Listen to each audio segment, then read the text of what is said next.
அனைவருக்கும் வணக்கம். கடகராசிக்காரர்களுக்கு எண்ணி 3 நாளில் 5 கிரகநிலைகள் ருணரோக சத்துருஸ்தானம் என்று சொல்லக்கூடிய யோகஸ்தானத்தை வலுப்படுத்தக்கூடிய இந்த வேளையில் உறுதியாகவே கடகராசிக்காரர்களுக்கு டிசம்பர் 10ஆம் தேதி முதல் எண்ணி 3 நாளில் உங்களது விதிமாறும் நேரம் என்று சொல்லக்கூடிய வகையில் உறுதியாகவே பல நல்ல மாற்றங்களை 5 கிரகநிலைகள் யோகஸ்தானத்தை வலுப்படுத்தக்கூடிய இந்த வேளையில் அற்புதமாக கிடைக்க போகிறது.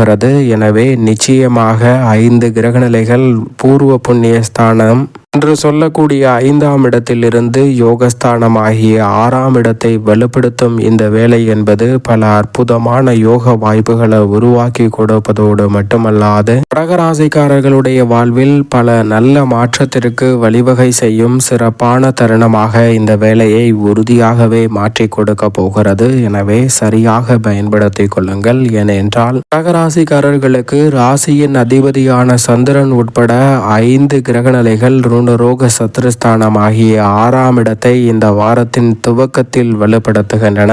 எனவே ருணரோக சத்துருஸ்தானம் என்பது வலுவுள்ளதாக மாறுவதால் ஆரோக்கிய தொல்லைகள், எதிரிகள், மறைமுகமான பிரச்சனைகள் போன்றவை இந்த தருணத்தில் உறுதியாகவே தகர்த்தெறியப்படும். நீங்கள் எதிர்பார்ப்பதை காட்டிலும் பல முன்னேற்ற வாய்ப்புகளும் அதிர்ஷ்டமும் யோகமும் நிறைந்த பல சந்தர்ப்பங்களும் இந்த வேளையில் உங்களை தேடி வரும் சிறப்பான தருணமாக உறுதியாகவே கடகராசிக்காரர்களுக்கு மாற்றி கொடுக்கக்கூடிய நல்ல வாய்ப்பும் சந்தர்ப்பமும் நிச்சயமாக கிடைக்க இருக்கிறது. ஏனென்றால் ராசியின் அதிபதியான சந்திரன், சுக்கிரன், சூரியன், செவ்வாய் மற்றும் புதன் என 6 கிரகநிலைகள் இந்த வாரத்தில் 6ஆம் இடத்தை 5 கிரகநிலைகள் வலுப்படுத்த போகின்றன. 5 கிரகநிலைகள் 6ஆம் இடத்தை வலுப்படுத்துவதால் நீங்கள் எதிர்பார்ப்பதை காட்டிலும் பல அதிரடியான மாற்றம் உண்டு. ராசியின் அதிபதியான சந்திரன் இந்த வாரத்தின் துவக்கத்தில் 19ஆம் தேதி அன்று சந்திரனும் சூரியனும் இணைந்து அமாவாசை தினத்தை உருவாக்குகின்றன. எனவே இந்த அமாவாசை தினத்தன்று முன்னோர் வழிபாட்டை மேற்கொள்வது தங்களுடைய வாழ்வில் இருக்கக்கூடிய பல தோஷங்களையும் பிரச்சனைகளையும் விலக்கி நன்மை நிறைந்த ஒரு தருணமாக உறுதியாகவே மாற்றி கொடுக்கும். அதிலும் குறிப்பாக கடகராசிக்காரர்களுக்கு தங்களுடைய வாழ்வில் ஏன் எதற்கு என்று தெரியாமல் பல்வேறு வகையான பிரச்சனைகளிலும் சிரமங்களிலும் சிக்கல்களிலும் அதிகமாக பல நெருக்கடிகளை சந்தித்து வரக்கூடிய கடகராசிக்காரர்களுக்கு இந்த முன்னோர் வழிபாடு, தென்புலத்தார் வழிபாட்டை மேற்கொள்வதன் மூலம் அந்த பிரச்சனைகள் விலகும். குறிப்பாக வீடு வாங்குவதில் ஏற்பட்டக்கூடிய தடை, தொழில் ரீதியாக சந்திக்கக்கூடிய தடை என எதுவாக இருந்தாலும் அவை நிச்சயமாக விலகி நீங்கள் எதிர்பார்க்கக்கூடிய முன்னேற்ற வாய்ப்புகளை பல மடங்கு அபரிவிதமாக சந்திக்கக்கூடிய சந்தர்ப்பம் கடகராசிக்காரர்களுக்கு கிடைக்கும். ராசியின் அதிபதியான சந்திரன் அதை தொடர்ந்து வளர்பிறை சந்திரனாக மாறி இந்த வாரத்தில் 6, 7, 8, 9 ஆகிய இடங்களில் வலம் வரப் போகிறார். சந்திரன் அஷ்டமத்தில் இருக்கும் போது கவனம் தேவை.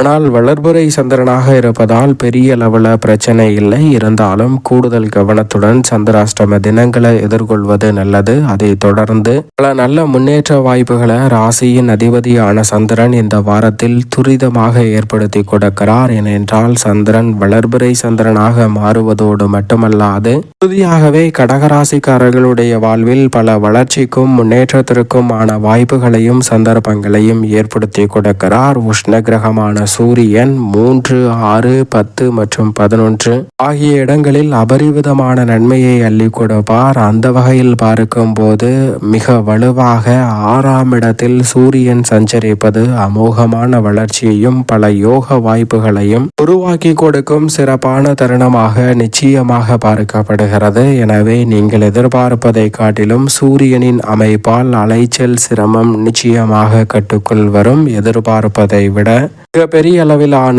காரிய தடைகள் விலகும். இந்த தருணத்தில் பல காரியங்களில் எளிதில் வெற்றி கிடைப்பதோடு மட்டுமல்லாது மிக பெரிய அளவிலான சிக்கல்களை தவிர்த்து சூரியனின் அமைப்பால் உற்சாகத்துடன் பல பணிகளை செய்து முடிக்க முடியும். சுக்கிரனும் மிக வலுவாக ருணரோக சத்துருஸ்தானத்தை வலுப்படுத்துவதால் கலைத்துறை மற்றும் அரசியல் துறை சார்ந்த பணிகளில் நேரடியாகவோ அல்லது மறைமுகமாகவோ சந்திக்கக்கூடிய பல பிரச்சனைகள் இந்த தருணத்தில் உறுதியாகவே கடகராசிக்காரர்களை விட்டு விலகுகிறது. கலைத்துறை மற்றும் அரசியல் துறையில் பெயர் புகழ் அதிகரிக்கக்கூடிய வகையில் உறுதியாகவே தீமைகள் அனைத்தும் விலகி நன்மை நிறைவாக கிடைக்கும் தருணமாக சுக்கிரன் மாற்றி கொடுக்க போகிறார். எனவே சரியாக இந்த தருணத்தை கடகராசிக்காரர்கள் பயன்படுத்தி கொள்ளுங்கள். மங்களகாரகன் என்று அழைக்கக்கூடிய செவ்வாய் இந்த வேளையில் ருணரோக சத்துருஸ்தானத்துடன் மிக வலுவாக வலம்பெறுவதால் குரு சுக்கிர மங்கள யோகமானது நிறைவாக கிடைக்கிறது. எனவே பல மங்களகரமான காரியங்கள் கடகராசிக்காரர்களுக்கு தடையில்லாமல் இந்த வேளையில் நிறைவாக கைகூட போகிறது. உங்களுடைய வாழ்வில் முன்னேற்றம் நிறைந்த வகையில் பல நல்ல மாற்றங்கள் உண்டு. புதிதாக நிலம், வீடு, வீட்டுமனை, வாகனம் வாங்கக்கூடிய முயற்சியில் வெற்றி கிடைக்கும். அதிலும் குறிப்பாக ஆபரண சேர்க்கைக்கான சந்தர்ப்பம் உண்டு. ஆபரணங்களின் விலை விண்ணை முட்டக்கூடிய அளவிற்கு உயர்ந்தாலும் ஆபரணங்கள் வாங்கக்கூடிய வகையில் பல நல்ல மாற்றங்களை உறுதியாகவே சந்திக்கக்கூடிய நல்ல சந்தர்ப்பம் இந்த வேளையில் கடகராசிக்காரர்கள் ஆகிய உங்களை தேடி வருவதற்கான நல்ல சந்தர்ப்பமும் வாய்ப்புகளும் நிச்சயம் நிறைவாக கிடைக்கிறது. சரியாக பயன்படுத்திக் கொள்ளுங்கள். வித்யாகாரகரான புதன் கல்வியில் நல்ல முன்னேற்றத்தையும் வளர்ச்சியையும் இந்த வேளையில் ஏற்படுத்தி கொடுக்கிறார். அதே வேளையில் முழு சுபகிரகமான குரு பகவான் ஜென்மத்தில் அதிசாரமாக உச்சம் பெற்ற நிலையில் வலம் வந்து கொண்டிருந்த சூழலில் தற்போது வக்ரகதியில் திரும்பி பின்னோக்கி நகர்கிறாருங்க. ராசியின் ராஜ யோகாதிபதியும் உச்ச அதிபதியுமாக இருக்கக்கூடிய குரு பகவான் வக்ரகதியில் உச்ச பலத்தை இழப்பது சற்று சாதகமற்ற அமைப்பு என்று பார்க்கப்பட்டாலும் விரயஸ்தானத்தில் தனது சஞ்சார தூரத்தில் பாதிக்கு மேல் கடக்கிறாருங்க.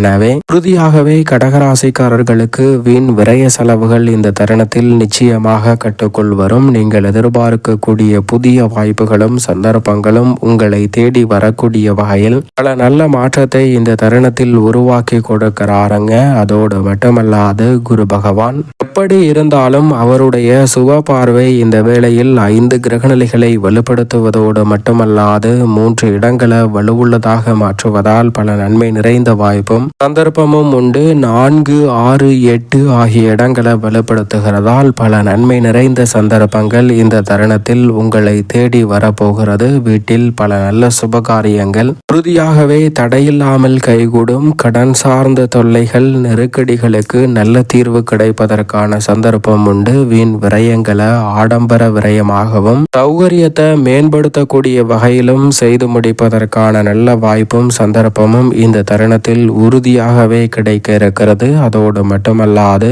குடும்ப ரீதியான பல பிரச்சனைகளுக்கு இந்த தருணத்தில் படிப்படியாக தீர்வு காண்பதோடு மட்டுமல்லாது நல்ல முன்னேற்றத்தையும் வளர்ச்சியையும் இந்த தருணத்தில் உருவாக்கி கொள்ளக்கூடிய சந்தர்ப்பம் இந்த தருணத்தில் அபரிவிதமாக கிடைக்கிறது. எனவே தவறவிடாமல் இந்த தருணத்தை கடகராசிக்காரர்கள் பயன்படுத்தி கொண்டால் பல நெருக்கடிகள் முற்றிலும் விலகி நன்மை நிறைந்த ஒரு தருணமாக உறுதியாகவே அமையும். அது மட்டுமல்லாது குரு பகவான் 3 நாளில் உங்களுடைய வாழ்க்கை சிறப்பானதாக மாறக்கூடிய வகையில் பல நல்ல மாற்றங்களுக்கு அடித்தளமிடுகிறாருங்க. அதிசாரமாக உச்சம் பெற்று வலம் வந்த குரு பகவான் பின்னோக்கி நகர்ந்தாலும் இந்த தருணத்தில் பல வீண் விரயங்களை கட்டுப்படுத்துவதோடு வீண் விரய செலவுகளை முதலீடாக மாற்றி கொடுக்க போகிறார். சரியாக பயன்படுத்தி கொண்டால் உங்களது புதிய முயற்சிகள் வெற்றிகரமாக அமைவதோடு உங்களது வாழ்க்கை தரம் உறுதியாகவே கடகராசிக்காரர்களுக்கு உயர்கிறது. அதோடு மட்டுமல்லாது சனி பகவான் 9ஆம் இடமான பாக்யஸ்தானத்தில் சஞ்சரிக்கிறார். சனி 9இல் இருப்பது பல நெருக்கடிகளை விலக்கி நன்மை நிறைந்த வாய்ப்பையும் சந்தர்ப்பத்தையும் உருவாக்குகிறது. எனவே எதிர்பார்ப்புகள் அனைத்தும் இந்த தருணத்தில் எளிதில் கைகூடும். இடைஞ்சல்களும் சிக்கல்களும் அதிகமாக இருந்து வந்த சூழலில் அவற்றை முற்றிலுமாக விலக்கி முன்னேற்றம் நிறைந்த ஒரு தருணமாக மாற்றிக்கொள்ளக்கூடிய சந்தர்ப்பம் உண்டு. பல பிரச்சனைகளுக்கு நல்ல தீர்வை பெற்றுத்தருகிறார் சனி பகவான். இந்த தருணத்தில் தொழில் வியாபார ரீதியாக பங்குதாரர்கள் வாடிக்கையாளர்களிடம் இருந்த பிரச்சனைகளுக்கு சுமூகமான தீர்வு கிடைக்கும் தருணமாக மாற்றிக் கொடுக்கிறார். எதை செய்தாலும் அதிக கவனத்துடனும் விழிப்புணர்வுடனும் செய்து முடிப்பதோடு மிக பெரிய அளவிலான வளர்ச்சியையும் முன்னேற்றத்தையும் இந்த தருணத்தில் சனி பகவான் உருவாக்கி கொடுக்கிறார். நிழல் கிரகமான ராகு மற்றும் கேது சற்று சாதகமற்ற அமைப்பில்தான் கடகராசிக்காரர்களுக்கு வலம் வருகின்றன. அஷ்டமஸ்தான ஸ்தானத்தில் ராகுவும் தனஸ்தானத்தில் கேதுவும் இருக்கிறார். இந்த இரு கிரகநிலைகளின் அமைப்பும் உறுதியாகவே சாதகமற்ற சூழலாக தான் பார்க்கப்படுகின்றன. மற்ற கிரகநிலைகள் சாதகமான சூழலை உருவாக்கக்கூடிய வேளையில் நிழல் கிரகமான ராகு மற்றும் கேதுவின் அமைப்பால் பெரிய அளவில் சிக்கல்கள் இல்லை. இருந்தாலும் கவனத்துடன் இருப்பது நல்லது.